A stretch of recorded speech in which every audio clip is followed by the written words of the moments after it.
বিকেলে দেখা করবে তো?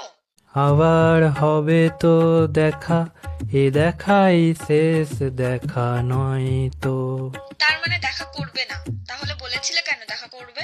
আমি তোমার কাছেই ফিরে আসবো, তোমায় আবার ভালোবাসবো। এটা শ্যামল মিত্রের সেই কালজয়ী গান তো। তুই এত পুরানো গান শুনিস?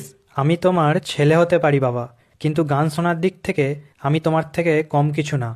আমি তোমার কাছেই হুম হুম হুম হুম, তোমায় আবার হুম হুম হুম হুম। রাখো তোমার ভালোবাসা।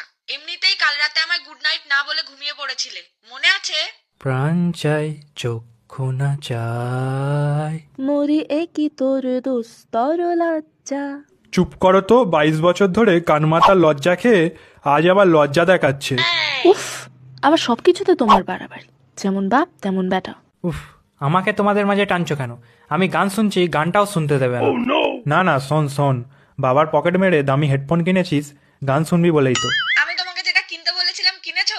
না হলে কিন্তু আর কথাই বলবো না, দেখবে সব দিক থেকে ব্লক করে দেবো, তখন বুঝবে। বোঝে না সে বোঝে না। উফ, তোর গান এত ঘন ঘন চেঞ্জ করিস কেন? গান শুনলে তো তবে গান চেঞ্জ করবে।